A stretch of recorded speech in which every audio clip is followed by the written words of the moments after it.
Right now, as you hold that phone, your gray matter, the part of your brain that allows you to think, decide, and be yourself, is shrinking. You are literally losing brain mass. If you walk into a room and forget why you went there, if you can't read 2 pages of a book without feeling the urge to check your screen, or if you feel your mind was much faster only 2 years ago, congratulations, you have the first symptoms of digital dementia. It's not a lack of rest. It's your brain eliminating connections it no longer uses because the phone does the work for you. You are losing the ability to think for yourself because you've outsourced your intelligence to a device. Do you want a damn phone to take over your life? I'm sure you didn't come into this world for that. Today, you're going to understand how the areas of your brain that make you human are being switched off before the damage is irreversible. You're going to receive the exact plan to stop this atrophy and reclaim your mental capacity. Most people will keep losing their minds without realizing it. You are going to learn to defend yours, but you must pay attention. You cannot be looking at the comments. You must prove you can focus entirely for 7 minutes. If you can't do that, I'm sorry, but it's already too late for you. Meet Alex. Alex isn't a drug addict, but he lives in a state of cognitive hangover all the time. His day starts just like yours, a hand reaching for the phone before his eyes are even fully open. In that first minute, Alex doesn't know it, but he has just sentenced his entire day. By entering social media, his brain receives a blast of dopamine without having made the slightest effort. It's the biological equivalent of eating 3 kilos of pure sugar for breakfast, a fake high that will cause Alex a total collapse. These are the 3 symptoms that Alex is screwed. See if you identify with any of them. The first symptom, the death of focus. Alex tries to work, opens his laptop, but within 3 minutes, his hand, as if it had a life of its own, returns to the phone. It's not a lack of discipline, it's damage to his brain. His prefrontal cortex, the brain's conductor, is so weakened it can no longer give orders. Does that feeling sound familiar? Wanting to concentrate but feeling your mind skidding like a car in the mud? You're not being lazy. Your brain has literally forgotten how to effort. The second symptom,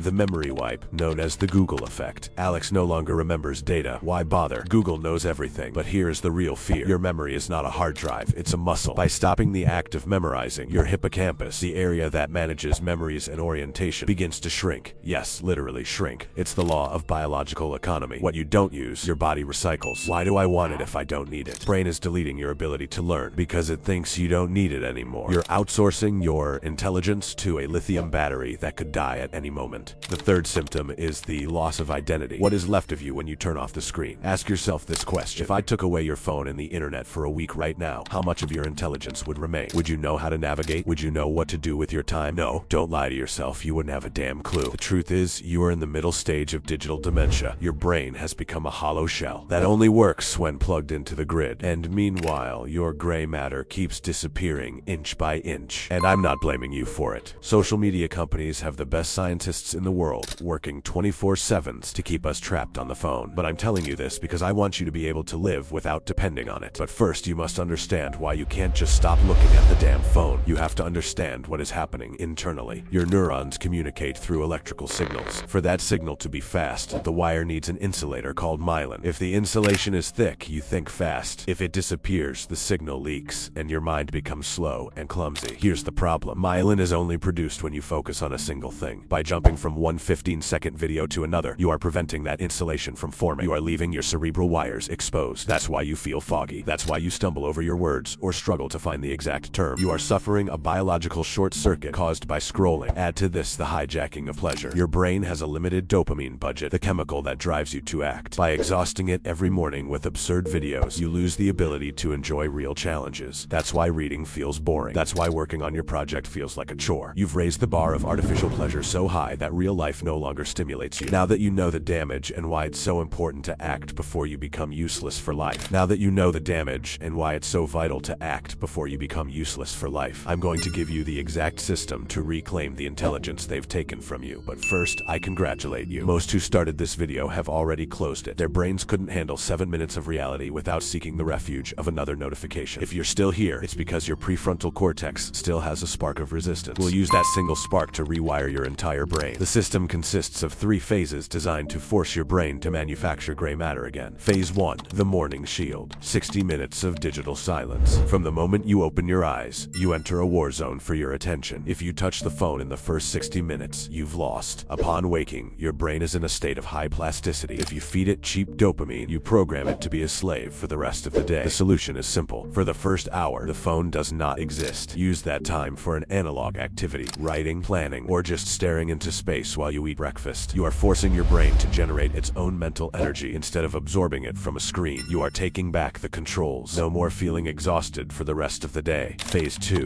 the myelin gym, or in other words, deep focus. Remember what we discussed. Your cerebral wires are exposed. To recoat them in myelin, you need deep focus. You will choose a task that requires effort, like reading a technical book, learning a language, or working on your project, or whatever you prefer, and you will execute it for 40 minutes straight. No background video, no music, no phone in the room, no tabs open. At first, your brain will scream for dopamine. You will feel a physical boredom that stings. Hold on. That boredom is the signal that your neurons are trying to reconnect. You're soldering the wires that scrolling burned out. If it doesn't hurt, you aren't rebuilding anything. This process of nerve insulation takes about 20 minutes to stabilize. Therefore, if you get distracted at 15 minutes, you've thrown all the work in the trash. Every time you check a notification in the middle of a task, you restart the timer of your intelligence. It is vital that you resist your impulses. And finally, phase 3, memory reconstruction. To stop your memory from atrophying, you must stop being a consumer of information. The problem isn't just what you consume, it's that your brain has learned it doesn't need to save anything because it will always be on the internet. This has deactivated your ability to remember, and if you do nothing in the future, it could lead to Alzheimer's. The solution is that every night before bed, you spend 5 minutes performing a memory dump. I'll explain without looking at your phone. You will write on paper or say out loud the 3 most important concepts you learned today. Generic things don't count. There must be data, arguments, or complex ideas that truly force your brain. By forcing your brain to search the warehouse of the day without external help, you are reactivating the circuits of the hippocampus. You are sending a clear biological signal. This information is important. Keep it. You are training your neurons to stop being passive and start building solid memory files. If you can't remember 3 things from your day, then that day didn't exist for your brain. You've literally lost a day of your life by living on autopilot. Honestly, it pains me to see what's happening. Digital dementia is a silent plague. In 10 years, the world will be full of people with adult bodies and the minds of children, unable to concentrate, create, or feel like a human. Fortunately, if you commit to this protocol, you aren't just saving your mental health, you're gaining a massive advantage. While the rest of the world becomes biologically stupider, you will be operating with a reconstructive and 1,000 times faster brain. Before we finish, I'm going to give you a key tip most ignore: your purpose. Listen closely, because I'm not talking about empty dreams, but neurobiological direction. A brain without a clear goal is a brain that defaults to immediate pleasure. If you don't have a mission that obsesses you, your mind will always choose the easy path. It has no reason to exert effort in building anything complex. This protocol only works if you have a why big enough to endure the boredom of reconstruction. Find that mission that keeps you awake at night and use it as the ultimate shield against distraction. Because at the end of the day, attention isn't given away, it is invested in what makes us great. Helping people worked for me. Find yours and write it now in the comments. You have the information, you have the protocol. The question is, do you still have the capacity to decide, or has the phone already won? If you're going to take control, subscribe. We don't seek comfort here, we seek total control of our biology. This is Protocol Zero. I'll see you at the next level.